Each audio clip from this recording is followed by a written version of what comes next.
हरे कृष्णा।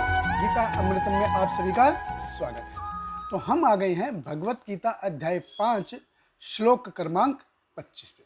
तो भगवान इस श्लोक में जो व्यक्ति ब्रह्म के रास्ते पर है उसके लक्षण बता रहे हैं।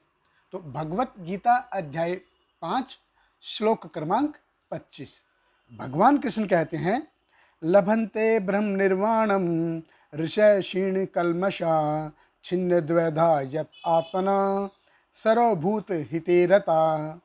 भगवान कृष्ण कहते हैं, जो लोग संशय से उत्पन्न होने वाले द्वैत से परे हैं, जिनके मन आत्म साक्षात्कार में रत हैं, जो समस्त जीवों के कल्याण कार्य करने में सदैव व्यस्त रहते हैं और जो समस्त पापों से रहित हैं, वे ब्रह्म निर्वाण यानी कि मुक्ति को प्राप्त होते हैं।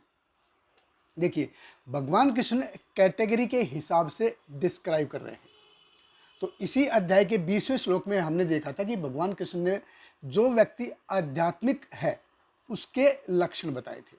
तो क्या कहा था भगवान ने कहा था, न प्रश्यते प्रिय प्राप्यम न उद्वेजेत प्राप्य च अपरिप्यम स्थिर बुद्धि असमूढ़ ब्रह्मविद ब्रह्मणि स्थित है। कि जो व्यक्ति आध्यात्म में है वो उसके जीवन में चाहे दुख हो चाहे सुख हो, वो दुखी नहीं होता और ना ही उनसे वो हर्षित होता है। उसके ज़िंदगी में कुछ भी अच्छा आ जाए कुछ भी बुरा आ जाए, उसको जीवन पे उसका कोई प्रभाव नहीं पड़ता। क्यों नहीं पड़ता? क्योंकि उसने अपनी बुद्धि फिक्स कर दी है। तो किस में फिक्स कर दी है? कहाँ कर दी उसने अपनी बुद्धि फिक्स? ब्रह्म के कंसेप्ट पे। तो जो ब्रह्म के रास्ते पे जो है उसके लक्षण भगवान क्या बता रहे हैं? भगवान कृष्ण कहते हैं, लभन्ते ब्रह्म निर्वाणम ऋषय क्षीण कल्मषा। कि कल्मश यानी कि दुख। तो जिसके क्षीण कल्मषा, जिसके जो कल्मश हैं वो समाप्त हो गए हैं। तो क्यों हो गए हैं उसके कल्मश समाप्त? छिन्न द्वैता, यानी कि वो भौतिक जगत के जो द्वंद्व हैं उनसे पार चला गया है, उनसे उसने अपना बेड़ा पार कर लिया है। तो मैटेरियल वर्ल्ड के जो कल्मश हैं इनसे ऊपर आना, इनसे बेड़ा पार करना इतना आसान है क्या? नहीं, ये इतना आसान नहीं है। भगवान कृष्ण कहते हैं यत आत्मनम, कि उसने इसके लिए बहुत प्रयास किया है, भरसक मेहनत की है, यानी कि बहुत प्रयास किया है। उसके ज़िंदगी में बहुत बार वो असफल हुआ होगा, ऐसा नहीं कि एक बार में ही सफल हो गया, वो अपनी ज़िंदगी में बहुत बार असफल हुआ होगा, लेकिन उसने अपनी यात्रा जारी रखी। तो कोई योगी ऐसा नहीं है जिसकी ज़िंदगी में उतार चढ़ाव ना आए हों, जो अपनी ज़िंदगी में असफल ना हुआ हो। देखिए, जैसे कोई बच्चा है, तो कोई बच्चा कभी ऐसा होता है क्या वो LKG में भी फर्स्ट आया है, UKG में भी फर्स्ट आया है, फर्स्ट में भी फर्स्ट आया है, second third fourth fifth six 10th में भी फर्स्ट आया है, ग्रेजुएशन में भी फर्स्ट आया है, PhD में भी फर्स्ट रैंक आया है, और उसकी शादी मिस यूनिवर्स से हो गई है, उसके बच्चे भी मिस वर्ल्ड, मिस यूनिवर्स या ऐसे मिस वर्ल्ड बने हैं, मिस्टर वर्ल्ड बने। ऐसा नहीं है, ऐसा कभी होता नहीं है। ये जीवन क्या है? द्वंद्वों से भरा हुआ है। तो ये हम पहले भी देखा है हमने और आगे भी हम देखेंगे कि ये जो भौतिक जीवन है ये द्वंद्वों से ऊपर उठा है। तो जो मतलब जब तक हम इस भौतिक जो द्वंद्व है उनसे ऊपर नहीं उठेंगे, कब तक? जब तक हमारे कल्मश क्षीण नहीं होंगे। जब तक हम इस भौतिक जो जीवन के जो द्वंद्व है इनसे ऊपर नहीं उठेंगे ना, हमारे कल्मश कभी क्षीण होने वाले नहीं है।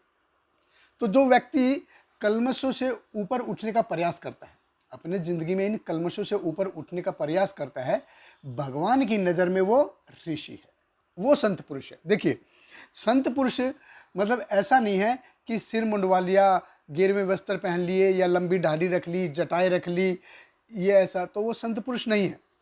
तो साधु, एक तो होता है साधु और एक संधि साधु। साधु जो क्षीण कल्मषा छिन्न द्वैधा यत आत्मन, वो साधु है। और संधि साधु मतलब जिसकी लाठी उसकी भैंस, जैसी हवा बह रही है उसी तरफ वो चला जाता है, वो संधि साधु। तो साधु और संधि साधु में बहुत फर्क है।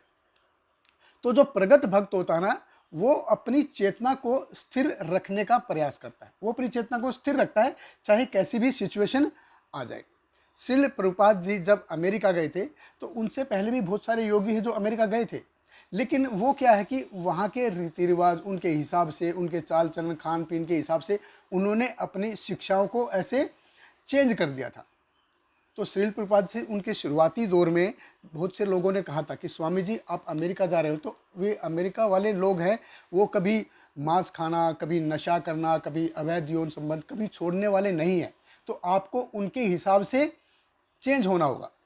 तो प्रभुपाद जी ने कहा था कि देखिए, मैं अपनी हमारी जो फिलोसफी है उसको चेंज करने वाला नहीं हूँ, मैं उनको बदलने के लिए आया हूँ, अपनी फिलोसफी जो हमारी जो फिलोसफी है उसको बदलने के लिए नहीं आया हूँ। और लोगों ने उनसे पूछा था, लोग पूछा करते थे कि स्वामी जी आपका मिराकल क्या है, अब आप अमेरिका गए, आपका मिराकल क्या है? तो श्रील प्रभुपाद जी ने उत्तर दिया कि मैंने हिप्पियों को हैप्पी बना दिया, यही मेरा मिराकल है। तो यही मेरा मिराकल है। तो हम क्या देखिए, इस भौतिक जगत में हम सभी लोग क्या हैं, हम अपने दुखों को निवारण के लिए, अपने मन और इंद्रियों के संतुष्टि के लिए लगे रहते हैं, और हम सोचते हैं कि इससे हमारी बीमारी दूर हो जाएगी। ये बिल्कुल ऐसे ही है जैसे मेरे को 102 डिग्री बुखार है और मैं बाहर गर्मी में घूम रहा हूँ, तो उससे मेरा बुखार कम हो गया क्या? नहीं होगा। तो जब तक मैं अपनी गतिविधियां कम नहीं करूँगा, घर में आराम नहीं करूँगा, अपने काम में थोड़ा सा आराम नहीं दूंगा, तब तक मेरा बुखार नहीं उतरने वाला, मेरा बुखार उतरने वाला नहीं। तो ऐसे ही हम हैं, हम क्या है, पूरी ज़िंदगी में अपना इंद्रिय भोग और मनोभोग में लगे रहते हैं, और बाहर देखिए, बाहर भौतिक जगत का जो टेम्परेचर है वो 103 डिग्री है। तो जब तक हम अपने मनोभोग और मन और इंद्रियों को संतुष्टि करने में उसमें हम कमी नहीं लाएंगे, जब तक हम भौतिक जगत के जो बढ़ाने वाले रोग हैं, भौतिक जगत को, भौतिक अस्तित्व को बढ़ाने वाले भौतिक रोग हैं, जब तक हम उनको कम नहीं करेंगे, जब तक हम अपनी शारीरिक ज़रूरतें को कम नहीं करेंगे, जब तक हम आदमी के रूप में, मनुष्य जो जीवन मिला है उसके रूप में हम अपने मन और इंद्रियों को कंट्रोल नहीं करेंगे, जब तक हम उनको एक्टिविटीज़ को कम नहीं करेंगे, अपने मन और इंद्रियों को रेगुलेट नहीं करेंगे, तब तक हमारे क्षीण कल्मषय नहीं होंगे, और हम छिन्न द्वैधा, हम जो ये भौतिक जगत के जो द्वंद्व है इनसे भी ऊपर नहीं जा पाएंगे। जब हमारे कल्मष क्षीण हो जाएंगे, जब हम अपनी शारीरिक ज़रूरतें, मन और इंद्रियों को कम से कम उनको तुष्ट करने की कोशिश करेंगे, जितना ज़रूरत है उतना तुष्ट करने की कोशिश करेंगे, तभी जाके भगवान की नज़रों में हम ऋषि कहलाएंगे। बहुत बहुत धन्यवाद। हरे कृष्ण। हरे कृष्णा कृष्ण कृष्ण हरे हरे, हरे रामा राम राम हरे हरे।